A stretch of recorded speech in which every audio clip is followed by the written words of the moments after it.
जिंदगी जीने के लिए जिंदगी को समझना इंपॉर्टेंट है, एक लर्निंग एटीट्यूड होना इंपॉर्टेंट है। आप में से कितने लोगों ने स्टीव जॉब्स की स्टैनफोर्ड कमेंसमेंट स्पीच देखी है?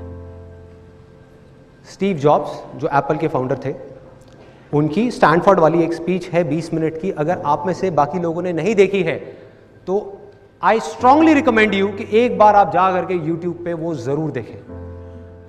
तो अपनी उस स्पीच में वैसे तो उन्होंने बहुत सारी बातें कही और सारी ही कमाल की थी, लेकिन एक बात उन्होंने कही, वो थी कनेक्टिंग द डॉट्स के बारे में। कि डॉट्स को अगर आपको कनेक्ट करना है, डॉट्स क्या हैं? आपके लाइफ के छोटे छोटे एक्सपीरियंसेस हैं जो जब हो रहे होते हैं तब उसकी कोई इंपॉर्टेंस नहीं होती।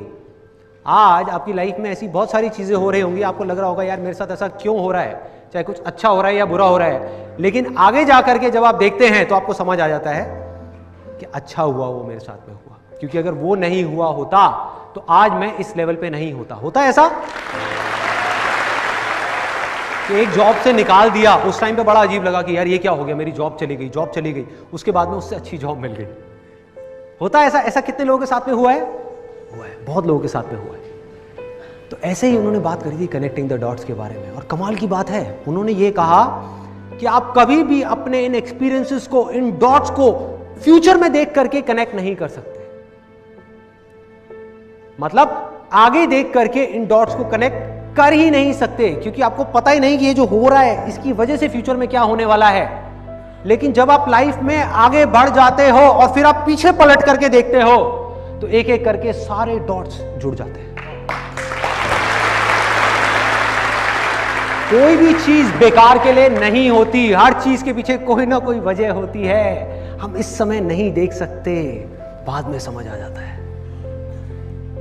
तो इसी तरह से जैसे उन्होंने ये बात कही, मैं भी अगर आज पीछे मुड़ करके देखता हूं और अपने उन डॉट्स को कनेक्ट करता हूं तो मुझे बिल्कुल क्लियर नजर आ रहा है कि आज मैं जो कुछ भी हूं उसकी फाउंडेशन क्या है, उसकी नींव क्या है। जब मैं करीबन 7 या 8 साल का था तब मेरे फादर ने मुझे गेम गिफ्ट करी, चेस।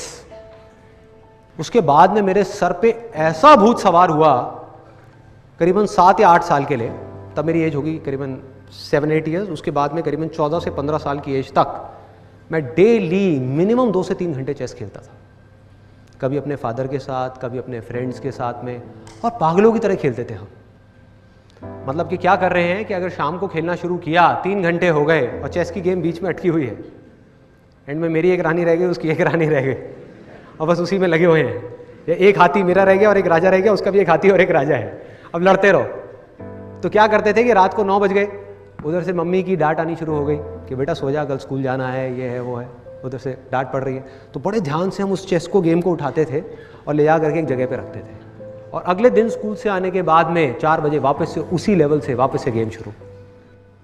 उस टाइम पे जो चेस खेल रहा था, देखा जाए तो क्या है, उसकी क्या इंपॉर्टेंस है? आज की डेट में हमारी सोसाइटी में इंपॉर्टेंस किस चीज की है? किस चीज की है? कि आपको IIT में एडमिशन मिल जाए, IIMs में एडमिशन मिल जाए, आप पढ़ाई में टॉप कर जाओ, आप ये कर जाओ, वो कर जाओ।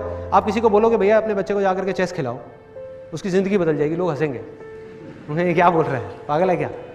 लेकिन मैं आपको बिल्कुल सच बोल रहा हूं, बिना किसी फिल्टर के, बिना किसी लेयर के, कि हुआ क्या, ये चेस को खेल खेल करके कि जहां स्कूल में मैं अपने ध्यान को 5 मिनट के लिए भी एक क्लास में नहीं रोक पा रहा था, मतलब 90% से ज्यादा क्लासेस में नहीं रोक पा रहा था, 10% क्लासेस ऐसी थी जहां पर ध्यान रुकता था, कुछ अच्छे थे, कुछ अच्छी क्लासेस भी थी। तो उसके बाद में क्या हुआ कि यहां पे चेस खेलते खेलते बाय डिफॉल्ट एफर्टलेसली खेल खेल में ऑब्जर्वेशन पावर्स अपने आप ही बढ़ गए। मतलब आप नहीं भी चाहोगे तो आपको अपने ध्यान को उस गेम में 2 घंटे तक, 3 घंटे तक, 4 घंटे तक लगा करके रखना ही पड़ेगा। अगर आपको खेलना है तो कोई दूसरा ऑप्शन ही नहीं है। यह नहीं हो सकता कि आप सामने किसी के साथ में खेल रहे हो और माइंड में कुछ और सोच रहे हो, नॉट पॉसिबल। तो उससे क्या हुआ, ऑब्जर्वेशन पावर्स बढ़ी। दूसरी चीज क्या बढ़ी, चेस एक ऐसी गेम है जिसके अंदर both the sides of our brain, मतलब कि right brain as well as left brain, दोनों का काम पूरे तरीके से होता है। मतलब कि जो क्रिएटिव थिंकिंग है वो बढ़ गई, लॉजिकल थिंकिंग है वो बढ़ गई, दोनों के बीच में एक बैलेंस क्रिएट हो गया। और बिजनेस में और चेस में ज्यादा फर्क नहीं है। मैं हमेशा कहता हूं ये बात, ज्यादा फर्क नहीं है। मतलब कि जो इंट्यूशन है वो बढ़ गई कि क्या करूं अगला, जो स्ट्रैटेजी है वो भी बढ़ गई, वो पावर्स भी बढ़ गई, कंसंट्रेशन पावर्स बढ़ गई, ऑब्जर्वेशन पावर्स बढ़ गई, ध्यान को एक जगह पर एफर्टलेसली रोकना आ गया। तो यहां से ये मेरी फाउंडेशन है पूरी की पूरी। और बिना अपनी ऑब्जर्वेशन पावर्स के ऊपर काम किए, जिसको आप माइंड बोल सकते हो, बिना अपने माइंड को एक जगह पर टिकाए आप कोई भी काम करते निकल जाओगे, आप ज्यादा देर तक नहीं कर पाओगे बॉस। एक काम करोगे, एक फेलियर आया फिर हिल जाओगे, कोई प्रॉब्लम आई फिर घबरा जाओगे, कोई चीज सीखने जाओगे एकदम माइंड कहीं और भागने लग जाएगा।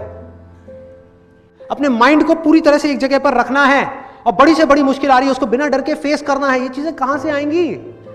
जब तक बॉडी, माइंड और सोल इन तीनों का इंटीग्रेशन नहीं होगा, ये तीनों एक साथ काम नहीं करेंगे।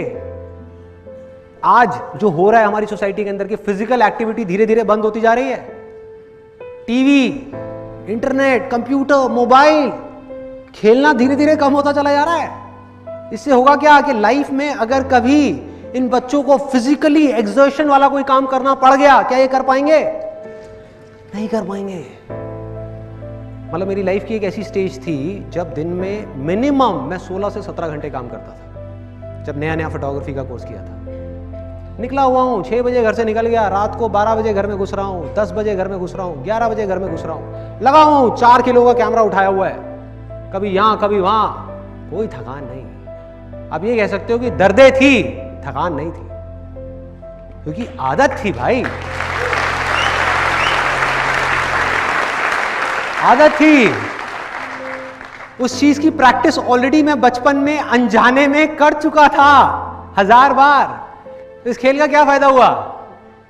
इस जुनून का क्या फायदा हुआ कि भाई आज भी मेरी लाइफ में ये एक्सपीरियंसेस वेस्ट नहीं जाते, ये सब मेमोरी में पड़े हुए हैं।